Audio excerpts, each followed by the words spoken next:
Hello and welcome to the What They Said Influencer Marketing Podcast, powered by Pretty Green, the global integrated comms agency. I am Sammy, your host of this delectable podcast where we dive into everything to do with the creator economy. And I've been joined by some fantastic guests throughout the season, and I'm super excited to be joined by a very special guest today. There's actually two in the room, one that you can't see that I'll introduce you to. She's the real icon here. She is. She's the real icon. But I am joined by Lucy Edwards. Hello, Welcome. Sammy. How are you? Lovely All right? to see you again. Yeah, I'm all right. Good.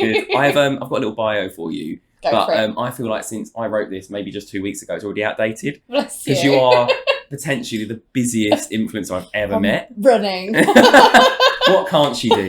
Bless An you. octuple threat. But no, Lucy, you're a broadcaster. You are an influencer. You're a creator. You've touched every single platform. You've done a lot in terms of blind activism and making sure that accessibility and D&I is at the very core of everything you do. Yeah. I would find it hard to say exactly one big successful thing for you. So for our listeners who have perhaps not come across your content, what's your proudest moment as a creator? Oh, wow. I think definitely a couple of years ago becoming a Pantene ambassador. Yes. But that's how I met you guys. But not only was it the modelling and that being just amazing, I think for me it was truly highlighting the kind of gaps for my community and like really not just being a tokenistic modelling job. It was, you know, for me really digging deep into what the VI community needed and making the packaging accessible for all. So and how was that received by your community? It was super cool. I think Navalens now as a whole, so Navalens, just for anyone who doesn't know. Yeah, please explain what they are. Yeah, it's like a little square that you can print on any packet, but it's basically a cluster of geometric shapes. Right. So it doesn't look like a traditional barcode at all. But the reason that it looks like that is because for me, as a blind person, I've been 11 years blind and you know, traditional barcodes are really hard to scan. You know, they're not tactile. Neither is Navalens. It's not tactile at all. But what the amazing thing about this is way more, it's easier to pick up with your camera on your phone. So you aim your camera at it. Do you need an app? You do. You need an app. It's free to download, and then it scans, but it not only tells you, you know, everything that the person / brand loads onto it. So it's ingredients, price, all that jazz. But also you can load links on there, tutorials, and the proximity is really cool. So I walk into a shop and if it literally scans like a tiny pixel of it, that's why it's so geometric shapey. So you don't need to obviously for the VI community, exactly. Being able to line it up exactly with a camera. Yeah. It can just detect it from the smallest amount. Literally. Amazing. And also it's got this 3D sound capability now in it, and I just walk and I feel like a cyborg walking into and be like, yes, it's over there, and me and Miss Moles walk to it. So for people listening as well, because I'm sure you're going to refer to Maleficent, Miss Moles, Molly May, whichever name comes to you in the moment. Yes. Molly is Lucy's wonderful guide dog who features in your content very regularly. Yeah. In fact, is it her content? Really, yeah. To be honest, like everyone says hi to Miss Moles more than me, and I think it's very right. You know, just an she is the accessory brand. to her. I'm the accessory. She's the fluttery eyes. She's even got little cold wing eyeliner, Sammy. Has she? Just naturally, au naturel, and Molly, she's just so beautiful. She's an icon. She's working very hard. She is. But she came up for a fuss for a moment ago, so she I did. had to indulge. Because she's met you before, Sammy, so she's like, hi, friend. I feel like a dog whisperer, you know. It's my thing. Cute. But no, Lucy, I think you've done so much work around D&I, and I feel like, not putting words in your mouth here, there's still quite a lot to be done within the creator economy, within marketing online, and you've been at the forefront of pushing for that innovation. Yeah. Could you tell us a little bit about the work that you've done having a platform? Beyond Navilens, I think you do a lot of consultation, you do a lot of advisory work, particularly with us as well. You're on our Pretty Green D&I board. I am. And you support us on that journey, which we'll get into in a moment. How far are things come in the creative economy, and how far do we have to go? I am constantly my inbox is constantly flooded with requests, and I think that's really good, because if you look at the landscape before, I guess, the pandemic, there wasn't that consciousness. I don't feel there wasn't that ability to really sit up and say, you know, what are we doing with D&I policy, and are disabled people represented? You know, we were never necessarily in the picture, but I think now people are saying, oh, maybe we do need lived experience, like people with lived experience around the table, and how do we do that? So, you know, it can be from me talking internally to brands, which I do quite regularly. I'm always on the motorway to London because I live in Brum. And, you know, I was talking to Sainsbury's last week, just trying to understand like what their staff members can get out of D&I policy and my story. So it's taking inspiration from the talks that I do. And then I guess consulting, you know, traditional modelling contracts with, you know, talent or influencers these days. I think there's a massive shift, and there's going to be. I think we're, you know, not over the past few years, you know, I've obviously got that consultancy element as well as the modelling, which is super cool. But I think we're going to see brands really taking people like myself within internally into positions, because if you can change a culture, then the ad campaign is way more authentic. It has a wider impact as well. So I think that's what we're going to see, and there's a massive shift to that. And I mean, even with the work, I'm so proud of the work I do with you guys as well. I think it's really super cool that, you know, you want to, as soon as we met, you know, and you've got so many people on your roster that you work with every day that you're just like, well, no, we need to represent the community that we serve. And we're just doing website bits, aren't we, at the moment? Around accessibility for the website. I feel you've segued onto it nicely, but there's a lot I want to unpack around that, because I feel as though I think a lot of people, and we've discussed this before, there's a lot of inertia from brands and agencies and just people in general who perhaps don't have someone from the VI community or anyone living with a disability in their life or within their business. So through lack of knowledge, don't ask questions. And I'm sure you'd rather people ask questions and get it wrong, so you can then educate them, as opposed to never asking at all and never engaging with the topic. One thing that I've found, particularly in my journey at Pretty Green, that's been really interesting, and something that I hadn't ever considered, working with you as a creator, briefing you. So when brands send you a brief for content or for work or whatever, making sure that it's screen reader suitable and appropriate. So many agencies I know put a lot of effort into wonderfully polished PDF documents, and it will be bright colours, and it'll be black and white text, and it won't be not only accessible on a screen reader, neurodivergent friendly, it won't be as accessible in that regard as well. So one of the things we've completely overhauled with your guidance has been the way we brief influencers, because often there's a lot of hidden disabilities too, whether that comes to mental disabilities or physical. So making sure that we're encouraging our team to brief influencers fairly. So that's been something I've personally found really interesting, and something I'd never considered. So I used to be quite proud of the PDF documents with lovely images, but there'd be no image descriptions. There'd be none of that in there, and it just doesn't light up your world. I think nice. The A is for all framework. I think I love it, because I felt like before that I was needing to ask my management or, you know, people within my team that I pay internally, because I've an access worker.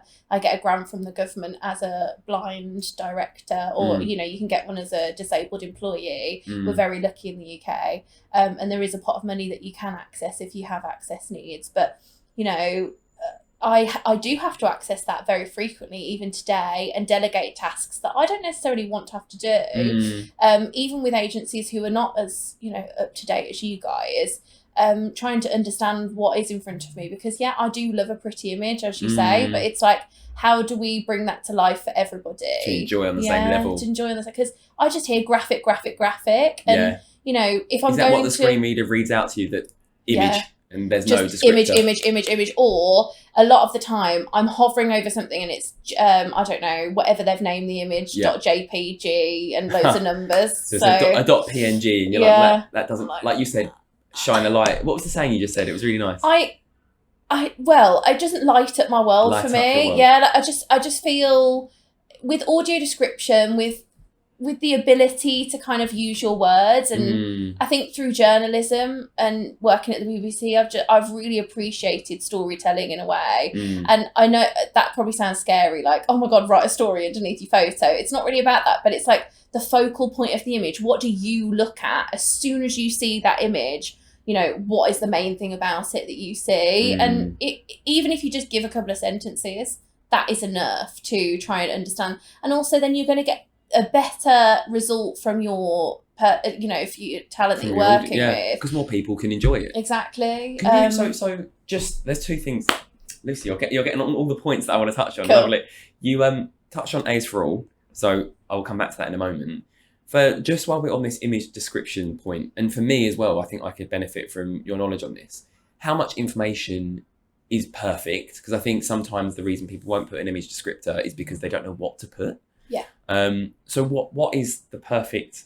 Say we've got a seaside image and there's two people on the beach with fish and chips. What do you want? Is that perfect? That description that I just gave you? I think yes. I think. What I would say, don't be scared. I think there's a massive worry, and I can see where people are coming from in even just trying. So it's about getting over that and doing what you just did. Me and you, because we've met before, but also we're so kind of natural in the way that we communicate. We're not scared to kind of even just say that. So for one, even if that was a description, I think that's perfectly fine, and it's about giving it a go. But number two, I think how we can craft that a bit more maybe is, I always say friends can describe. So we see a focal point first. So if it is a person on the beach with fish and chips, like, what are they wearing? Have they got sand, you know, in between their toes? Or if they, like, I don't know, their kid dug up the sand around them and they're burying them? Or is there a bucket? Like, and what colour is their t-shirt?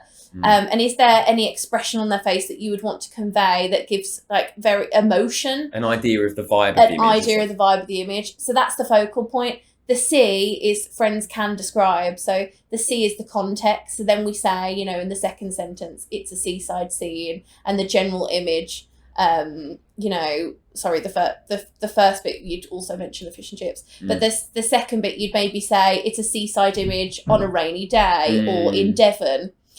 Or it's a pebbly beach, and then the describe, and then it's the detail. So if you want to add stuff after that, I would kind of ward away if writing briefs and pitches for really long descriptions. So you might want to just, because also you need to get through that information as well. Exactly. So me as a businesswoman, I'm like, I love a couple of sentences, perfect. But a detailed description, exactly, like compact bijou, we love, and then the description at the end. Compact bijou.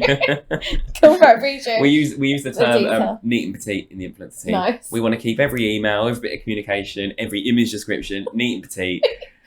Ain't no one got time to read for a body of text. We want to keep it nice and sweet. Exactly. But I do love a bit of detail, because I think the curiosity in me is like, do they have a Kurt Geiger bag? I would love that. Do you know what I mean? And if it's a seaside day in the UK, of course it's raining.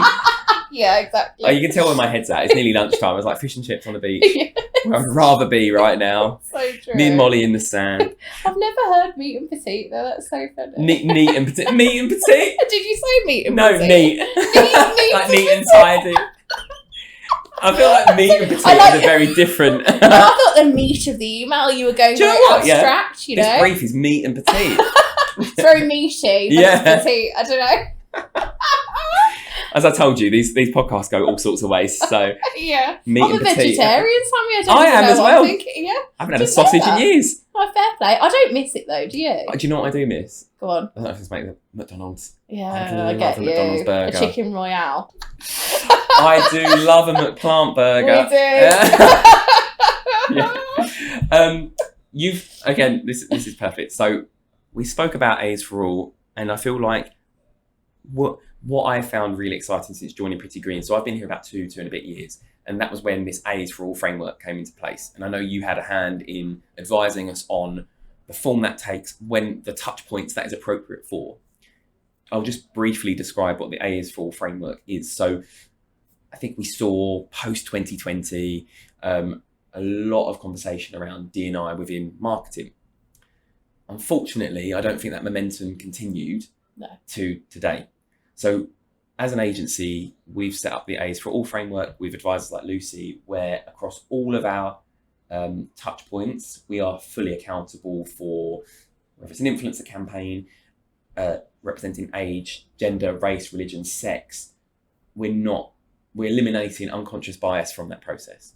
We're making sure that there's ability represented.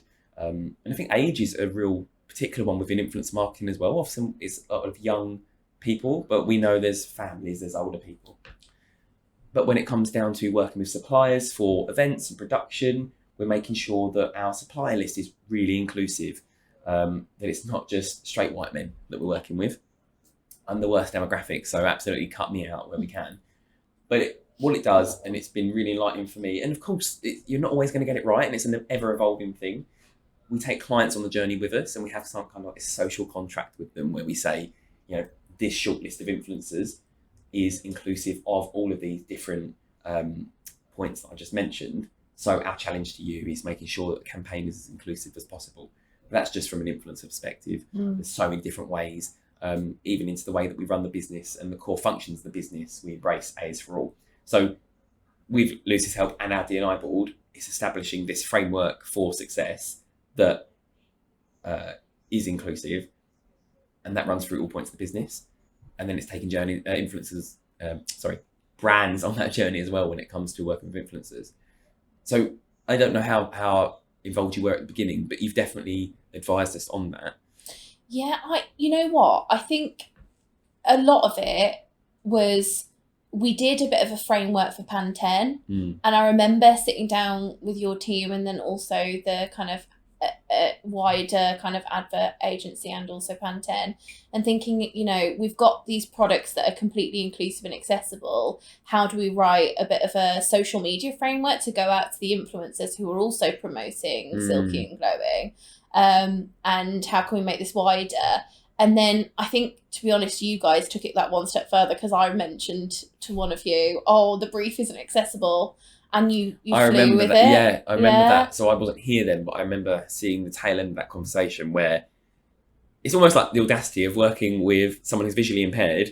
You've advised us on the framework, then the brief we give you isn't accessible. And that ties into what I said earlier, where I think it's not ever really, and it certainly wasn't in my previous roles, a consideration. Yeah. It was just get the campaign done, brief the influencers, move on. Yeah. But now it's actually taking you on that journey, making sure that you feel valued by the brand and the agency. I mean, to make sure you can even interpret the brief is kind of important. Defo. I mean, but I also think that it was a conversation with you guys. Like, it didn't ever feel like a conversation that I could have with any other agencies. It felt a bit like, I'm so conscientious. Like, me and my team always want to get our work done, and we always hit the deadlines, if not early. We just, we're so proud of that. And I think, with you guys, it was like, well, no, Luce, like, you need to be able to see it yourself, and how do you do that, and why do you do that? And I was like, me? Like, what? Little old me, yeah.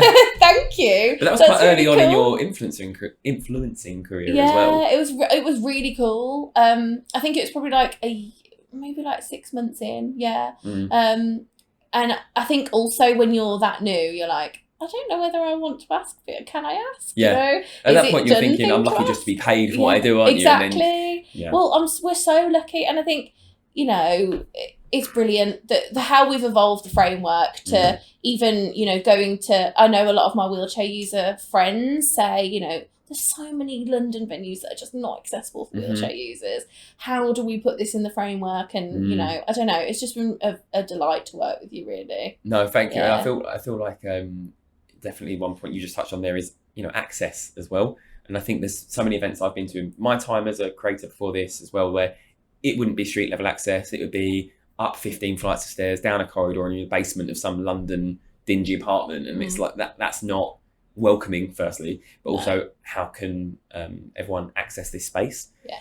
And there's definitely been moments where there's been conventions, for example, where influencers who are in wheelchairs are unable to enjoy the full experience. Yeah. So it's definitely, I think I've taken almost like the A's for all as well to my own personal life, and just seeing how, I obviously never understand your experience, but how inaccessible so many spaces are. Definitely. And it feels like something that we should just be embracing generally in marketing. You're an ally, Sam. I am an ally. You are. You're an ally. I am an ally. And this is the thing. Like, I think nothing about us without us. You've seen, you need to consult people with lived experience, and now you're like, well, now I've seen it, I can't unsee it. Exactly that.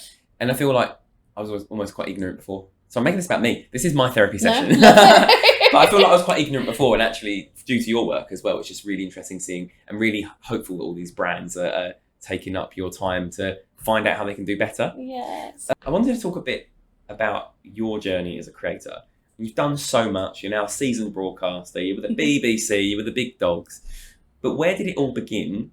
And at which moment did you think, I'm going to be a content creator? Yeah. I remember losing my eyesight and feeling wretched, and putting on the camera was kind of some of my only happy moments. I remember feeling so excited that I was like, oh my gosh, I don't have anyone in my life that is blind. And I used to Google the word blindness and nothing would come up. And Really? I just thought, yeah, absolutely nothing, Sammy.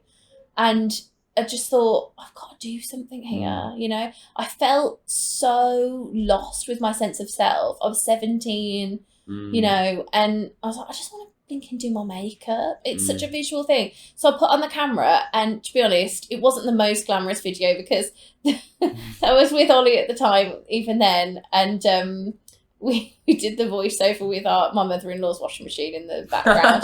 So it was lovely. Lo-fi, I love that. Exactly. Was that on YouTube? Yeah, it was on YouTube, and it was called Blind Girl Does Her Own Makeup, and I was like, Ollie, that video is so going to go viral. I'm so excited. And did but, it? Yeah, it did. It was cool. It was super cool. And that's how we got like a bit of a following on YouTube, but it became my portfolio to then go to the BBC and say, like, look, I really want to be a presenter.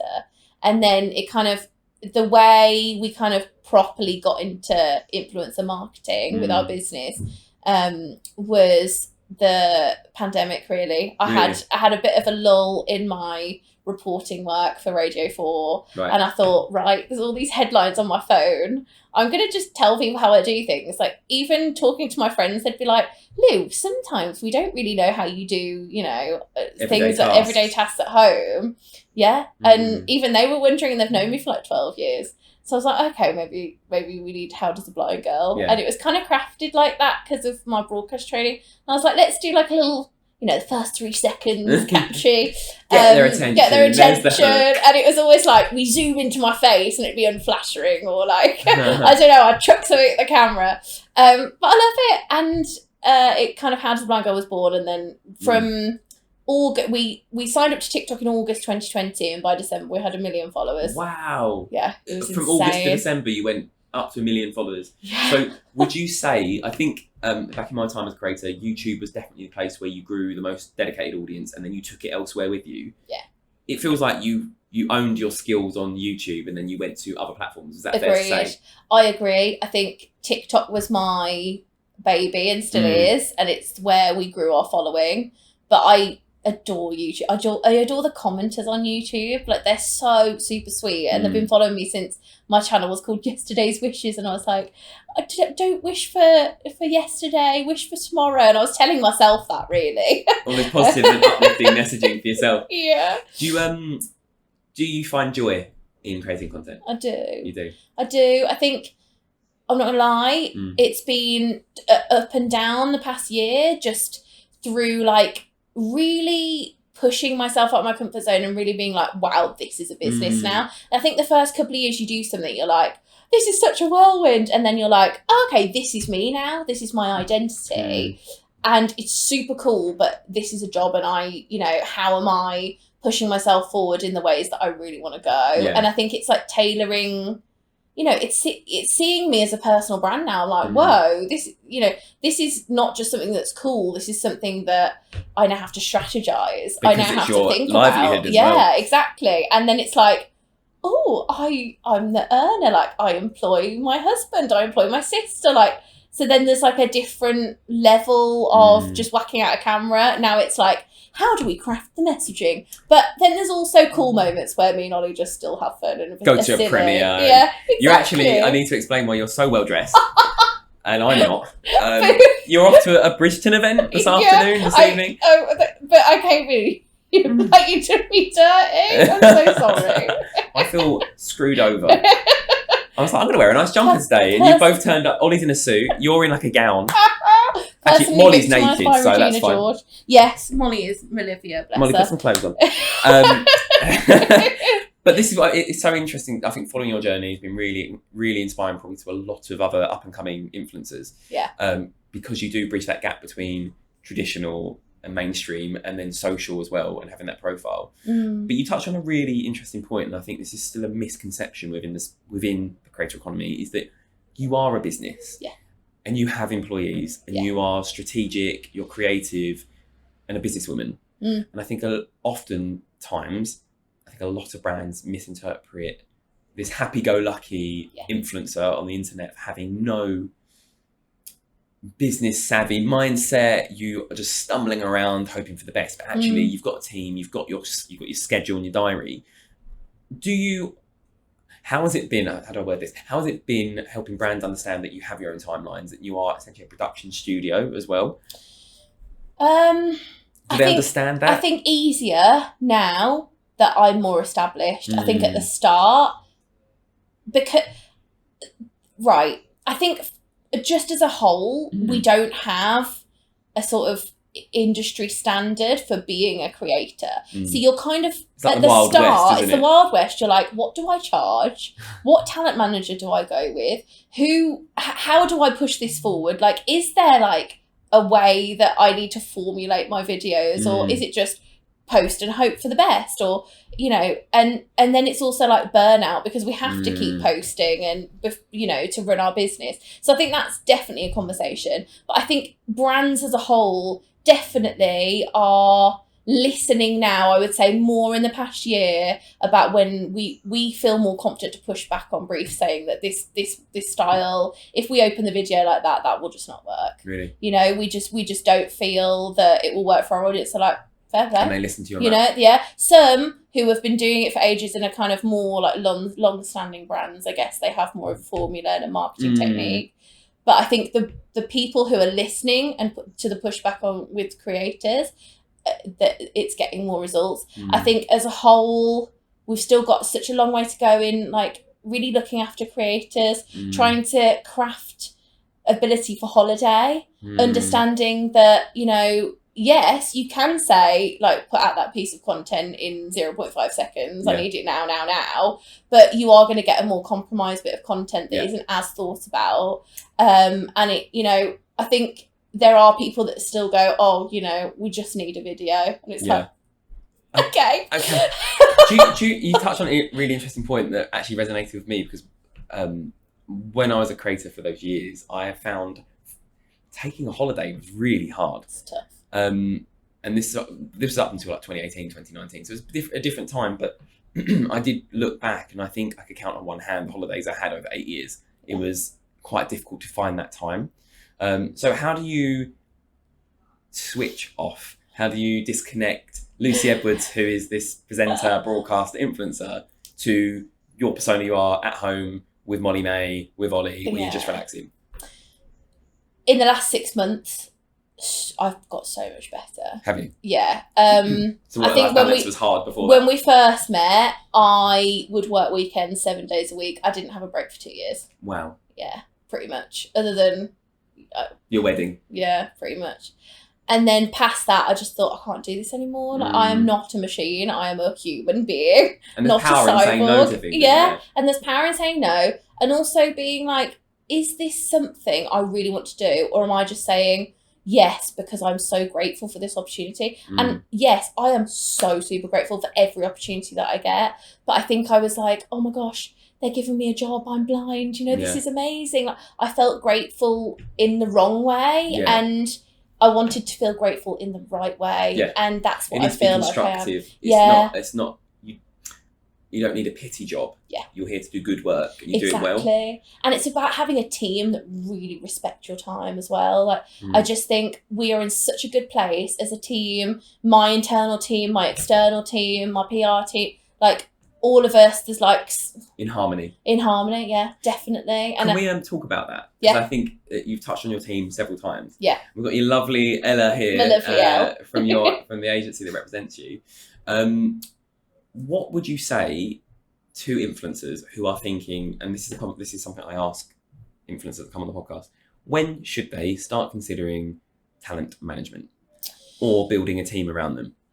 When you feel that uploading videos yourself is becoming your 7 day a week. You're not having a break, you're not having a rest. You need that resource. You need the resource. And I think also, yes, it is about the numbers in some senses, but that there are a lot of micro influencers that are so super successful. You'd never know the link clicks that they're getting. You'd never know the engagement that they're getting until you speak to an agency, reach out for yourself and really analyze like whether that is something for you. Maybe it is a conversation, you know, no matter how many followers you've got, because of the engagement and reach. And then, you know, what is the harm they can do? They can only say no. And I always believe in that like every time, you know, I fail every week, and just asking people for advice or like having a coach, a sounding board is not a, you know, bad thing. And I love it because I feel like as creators, we're becoming this more unified kind of, I don't know, conscionable sector of society that's like, no, we exist and we need, you know, rights as well. And I think, you know, the more we put out there about what we charge and who we're with and what management, you know, what we should be accepting from management, or how to run a team, or how to be a CEO, or then how to branch out, I think it will give more confidence to more people. So yeah, as I say, like, I think I've got a project at the moment with $1 Billion Boy called 529, and it's exploring like uploading on a massive platform, you know, things that we just don't talk about, you know, and money is, especially being a British person, we're like, oh no, don't talk about money. We don't take payment. We don't take payment. We do things for free. Pro bono. Yeah, right. You know. Yeah, it doesn't pay rent, does it? No, exactly. I think that's a really fair point. And Pretty Green's part of the influence marketing trade body as well, and where essentially the IMTB lobbies the ASA and CAP for better, fairer rules for influencer. So I think it's safe to say the scrutiny that influencers receive for branded work is in no way equal to what a celebrity would get. Did you see Tala and Grace Beverley? How do you feel about that? For context, Tala, run by Grace Beverley, is a brand that is owned by a creator, and there's been a ruling that for a while actually that influencers who run their own brands or sell their own product should be disclosing that commercial relationship in every single post. It's tricky when I've just answered the question, but I think my perspective is quite a tricky one. I don't know what you think, Lucy, where that brand is so inherently tied to you as a creator. Are you supposed to be a hashtagging ad every single post? Or is the audience clearly aligned that, as Lucy Edwards, let's say, for example, you have a product which we may talk about later that is so tied to your brand that it's just a given that you're going to talk about it? It's so difficult. I think it's so unfair. I don't know if this is a hot take or not, but I think every single post, knowing that the algorithms, as soon as you put ad, there is going to be a slight chink in the way. Detrimental. Even anecdotally, I think we've all seen it, but platforms believe that hashtag ad doesn't impact organic performance of posts. You've got enough experience, and we've got enough data to show that actually chances are it will impact organic performance. Yeah, but so like you said, I don't think it's fair. No. I just don't think it's fair. But I think maybe if she's releasing, or if any of us are releasing for the first time, this is a new product in the line, fair enough. You know, maybe we need to put something there. Maybe it doesn't need to be ad everywhere, but it needs to be like, you know, owned brand, or we need our own hashtag. And I think there is a massive discussion about it, but I really think she's been treated unfairly. Do you think the ASA's made an example? So outdated. And I feel like she's also been the one that's targeted, and it's all of our problem. It's not just hers, and I feel sorry for her. Yeah, I've gone through several different feelings about it. Where at first I was like, okay, well, it's great that if they're enforcing this rule that they've endorsed for a while, but actually the way they've gone about it doesn't feel very fair. And actually now I've come at the other side thinking this is not a sustainable way of influencers having their own brand unless they create a completely separate social channel, own channels for that brand. But then you're splitting your audience, and it's not going to help you as a business because it have serious business impact. Yeah. And also celebrities that also then migrate to social media. What do they do? Is it one more for them and another all for us? I don't know. like when you see, well, on Love Island, Lucy, they put a little P in the top left or right corner, which means product placement. Right. For the longest time, I was like, what's this weird P that not that I watch Love Island anymore. This is years ago. Love it. I did watch Molly May. The last season I watched was Amy and Curtis, which was like, I came here to tell you I loved you. Oh, that fair was play. a golden moment in British TV history. But anyway, I digress. My point was around the P for product placement. I had to Google what that meant. Yeah. Whereas I feel like influencers are so scrutinised for #ad. So can I just say, I didn't even know it was there. I'm so glad you audio described it. I think you knew that I probably didn't. That's why I said, you knew that I knew that I didn't know. From a accessibility standpoint, should Woo. there be a different kind of disclosure? Yeah, 110%. Question for another time. Yeah, it is. Well, ASA, got a way to go. Yeah. But hit us up, we'll come. Lucy's Me and available. We're available. Our rates are about £1,000 an hour. Yeah. I'll take 800. Lucy does 200. Yeah. But, flat 1,000 together. Excluding VAT. Yeah. And Molly has to come. Yeah. But I do think it's an interesting one, and I think we can hear more and more about creator-owned brands this year. That's my psychic moment for you. I mean, we're halfway through the year. I don't think it's very fair. And I do think if you look at the ASA wall of shame, as they call it, which is where influencers don't follow the ASA rules, are called out. I would say the people that are on that list are not influencers because they're ex-reality TV stars, or they're TV stars like Jacqueline Josser, who's from EastEnders. Yeah. It's like most influencers, like Lucy, like people that have got a brand or profile online, will follow ASA regs. We will. Because it's just not worth the hassle. Yeah, and it's our business, it's our livelihood. Why would we not? Exactly. You know? Exactly. And I'm putting words in your mouth here, but that one brand deal to you is not worth enough for you to just throw your reputation out the window. Yeah, I care. So brands, I want to be within the rules, but I do also want to question them when they don't challenge them. Yeah. Yeah. Do you ever get approached by brands asking you not to disclose your ads? I haven't, but I don't know whether that's been filtered through my lovely management, because we just wouldn't take something like that. Does that ever happen where brands are saying don't use? Yes. I don't think so. Yeah. Not that I've seen anyway. Yeah. I think they know that you wouldn't. Yeah, I agree, Elle. But also, I think it does happen because wasn't there someone who flew to Dubai? There's loads of influencer trips. This was during COVID, wasn't it? And it wasn't disclosed that it was who was that with? I don't know, but it was definitely a reality TV star. It was like a vitamin brand, wasn't it, or something? I think so. But they, suntan tablets or something. I don't know. I hope not, because they're so bad for you. They are. I do a whole podcast on SPF. Yeah, so I love an SPF. We love a factor 50. I love a factor right now. 100%. I might go out the house without it, Lucy. God, you got this young for this long without a bit of intervention. Is it because we're getting late 20s, early 30s? It's like, I don't know. I'm definitely. Right. How old do you think I am, Lucy? I think you're 32. Oh, yeah, I am. Oh, fine. Are you? I think you're like 28. I'll be like, oh, thank you. And you can't even see my face. I must sound old. You don't sound old. But also, I don't see 30 as old anymore. But I think when we were younger, though, we were like, oh my God, if we get to 30, I'm going to have my life.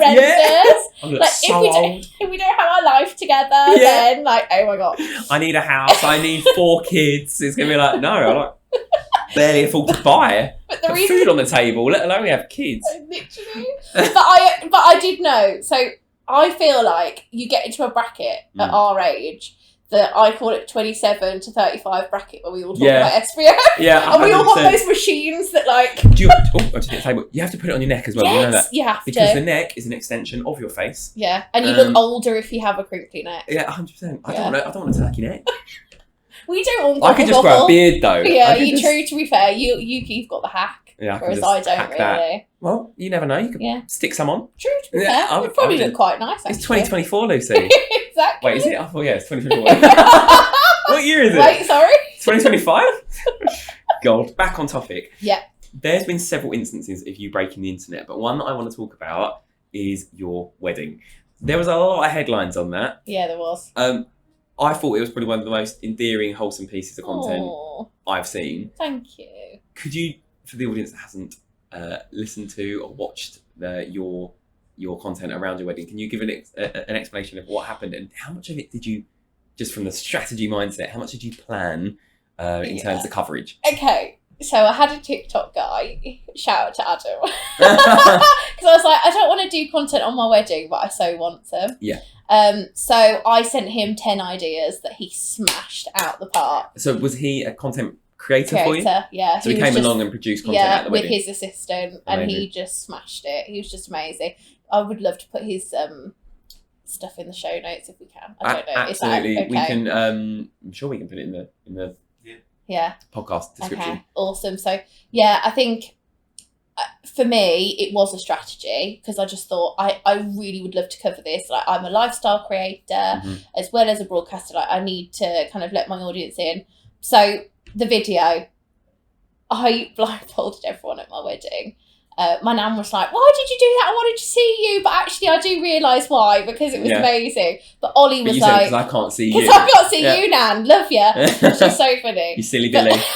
You silly sausage. But Ollie was like, I wanted to show the world that your experience is just as valid as mine, because he genuinely has thought that from day one. You know, I saw him before I lost my eyesight 2 months into our relationship. He's only ever loved Blind Lucy, and he said, I wanted to show the world that Blind Lucy is enough, which it chokes me up even to this day, because he's just a beautiful boy. But I think he's out in the he's office, outside. Right? We sent him out. We didn't have enough room in here. That's how much we doing our love Ollie. to-do list. Get on your work, Ollie. Isn't he ill? But bless him. But so the video, it starts, I'm like crying. I'm so glad my makeup artist was there after the ceremony, because all my life it was all off. And she was laughing at me. So my aisle was sensory. So from the beginning to the end, we smelt different floral scents. But we also did 3D sound. So we got we got the guys who do like a lot for the proms to come and like rig it up. So it kind of crescendoed and the strings gained in, I don't know, resonance as I got to Ollie. So as my dad was holding my hand, he didn't have to audio describe, and we could just feel the moment. When the moment was. Yeah, and then so everyone was blindfolded. Bless my father-in-law in the video. He's got his blindfold upside down, and he still reminds me of that to this day, because there's like 20,000 upvotes. I'm like, who's that bloke with his... Anyway, bless him. And I got to the end, and Ollie felt my dress in exactly the same way as I felt my dress from Eleganza. Wow. And I just, I really want to relive it again and again and again. It was the best moment of my whole entire life. You've got to make it how you would experience the world for everyone else. And I just can't believe that I was so nervous, Sammy. Like, I was thinking and overthinking that moment for years. Like, me and Ollie have been together at 10 years at that point. And I thought, I feel sick. Like, this is such a sighted bride moment. I was like, how am I going to do this? Because quite frankly, I was like, I don't know if I want to. I don't know if I want to walk down the aisle. Really? Yeah. But when I made it like that, and me and Ollie decided to do that, and we didn't tell anyone, I was like, right, I'm going to walk down there's a song in The Theory of Everything. It's called Arrival of the Birds by the Cinematic Orchestra, and it chokes me up every single time I listen to it. And it's basically, in the film, it's Stephen Hawking's journey of him losing kind of function within his disability, and I think it's so beautiful, like so poignant, and also, for me, there is a love and a hate that I always kind of transcend with my disability, but ultimately I do love myself, and I do love the way that it's given me such clarity of thought, and it's enabled me to have this brand that I have, and I love my blindness, and I think I wanted to have that poignancy for everyone to understand that when they do listen to something, and when they're in that moment, they are so within themselves, when they don't have that sense that 55% of all communication is nonverbal, it's so massive, and it's something that we never just like sit within ourselves and think, wow, like we are in the moment here. I think it made everyone cry, but I don't think there was a dry eye from the content. It looked as though it was just finally seeing everyone on an equal playing field. I couldn't believe it. I just, and then Ollie, bless him, so everyone took their blindfolds off, and then he kind of left his on and audio described what he felt. And then, oh my gosh, he hired the choir from Love Actually for me. Did he actually? To sing. And they came up, and I just burst into tears again because it's my favourite film. Is it? And yeah, so. It looked absolutely magical, and I think, so doing my research for the episode, there were just so many headlines.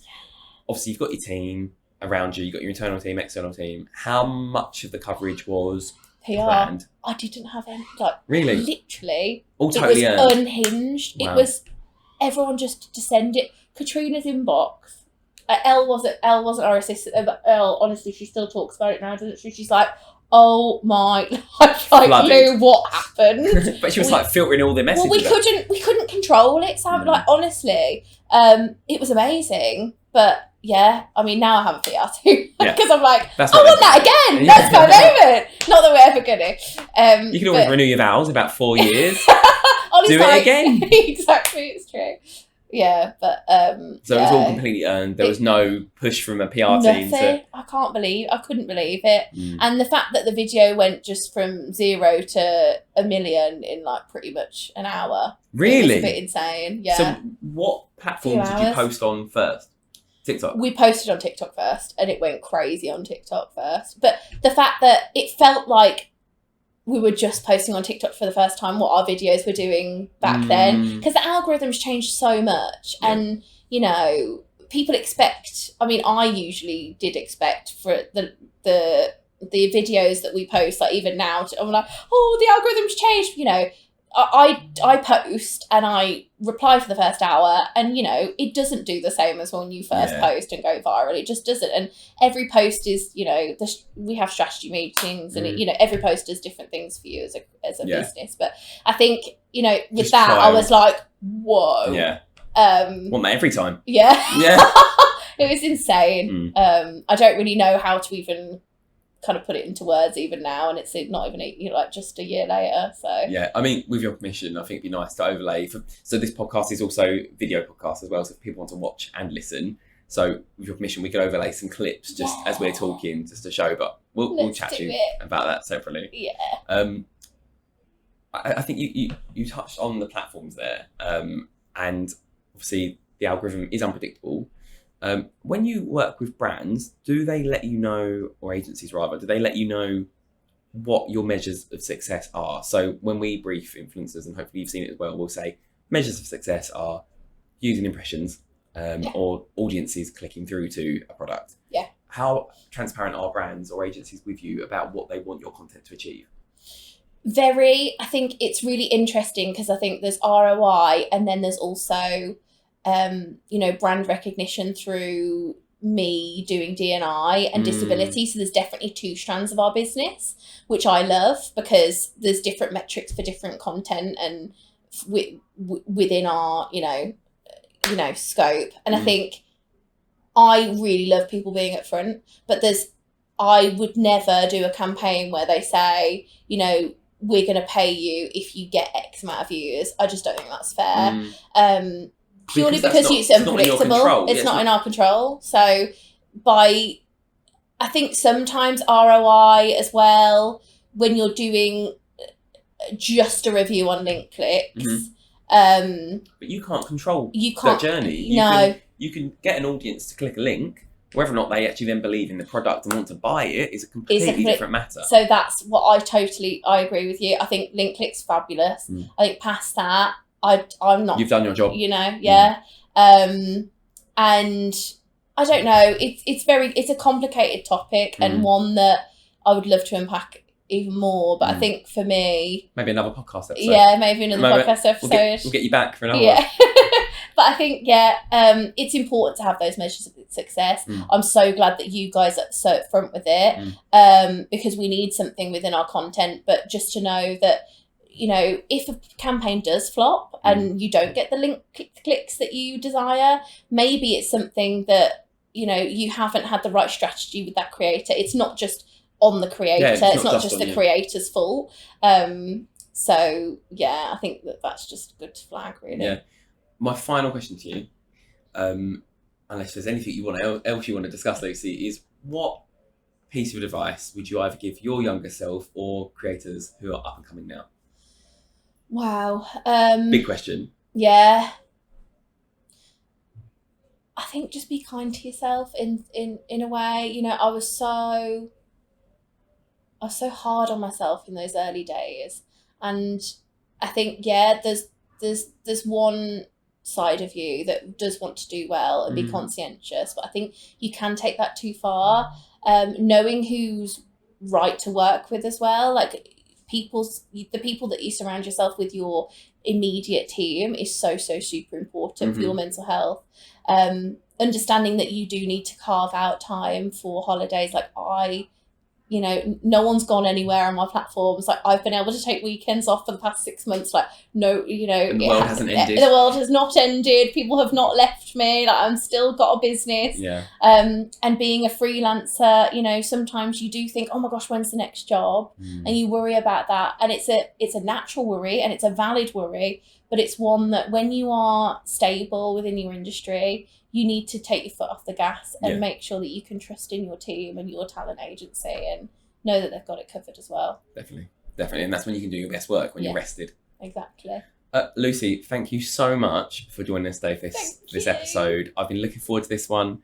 Molly didn't contribute quite as much as I would have hoped. We actually, barks, moles. She's actually dreaming right now. she's chasing something in her sleep and her mouth is moving. Her contribution was invaluable. Yeah, it was. She got you here. She did, bless her. But no, absolutely thrilled to have you on this episode. Thanks, and if people Sammy. Want to keep up to date with what you're doing, if you've got anything exciting coming up that you're allowed to say. Well, I'm not allowed to say some things, but Can you tell me away from the camera later? Yes, I can. Nice. Well, I think the one thing that I can say is I'm releasing a children's book. Are you? I'm super excited. Can you give us any details of? Are we talking Tracy Beaker? We're talking Ella Jones versus the Suns. Hang on, it's been retitled. Yeah. Hang on. Do it again. I'm going to do it again. Ella Jones versus the Sun Stealer. So it's a fiction. Yeah. Amazing. And she's a 12-year-old. She's just lost her eyesight. And she's basically saving the world one little bit at a time from darkness, with her guide dog Maisie. Miss Maisie. Miss Maisie. Did you say her name's Ella? Yeah. Does she happen to have red hair? Yeah. I can see the inspo. Yeah, there's inspo. Does she have excellent taste in dresses as well? Oh, bless you. Thank you, Mo. But yeah, no, she's very funky. She's got a sister called Poppy, best friend called Finn, who is a history nerd, which I love, and it's just amazing. How long's this project been in the making then? A book's not a small feat. It's not, but I think I've had this idea in the back of my mind for probably like 2-3 years. And me and Ollie have been talking about it, but I've worked with a co-author as well called Katie. She is so lush. Like, I love her, and I just think she's amazing, and I don't think without her and then my editor Lauren it would have been this amazing. Have we got dates? We do. Is there a movie in the making? So we're announcing at the end of June. Yeah, she's nodding. Damn it, we're not got the exclusive. This is going out in like August or September. End of June. And I really want it to be a film. Yeah, I would love it to be a film. That is absolutely the goal. Excited for that. Yeah. Can we get a signed copy for the office? Office? And one for me. Yeah, definitely. Perfect. And Miss Mole's paw. Yeah, absolutely. Based on Miss Maisie. Yeah. She's gonna be enshrined forever in a wonderful bestseller, I'm sure. Fingers crossed. I mean, is there anything else coming? I'm not allowed to say anymore. And it's like, cut. But so that's safe to say, you are busy. You're booked and blessed. Yeah. You've got a lot coming up. There's a cool project at the end of July. That's all I'm going to say. That's massive, and I'm so super excited about it. Oh, you can't say this. Okay, we'll take this offline. Yeah. But no, big thank you for joining us today, Lucy. Yeah. It's been an absolute pleasure having you. People can find you at Lucy Edwards. On every platform. Yeah. Other than slightly different on Insta, which at Lucy Edwards official, because they didn't give me the handle. But there we go. Pick it up with Instagram. Come on, Insta. Let's fire them an email. I know some people. I don't. Absolutely love having you. Thank you so much for joining us for today's episode. I've been absolutely thrilled to be joined by Lucy, who is perhaps the most hardworking, almost as funny as me, content creator that has joined us for the podcast. Please make sure you give us a review where you listen. And if you're watching on YouTube, please make sure you subscribe and leave us a comment. And hopefully we'll have Lucy back in the future to review the book and the next big project that you've got coming up. Thank you, my love. Thanks for having me. Thank you very much. Thanks for listening.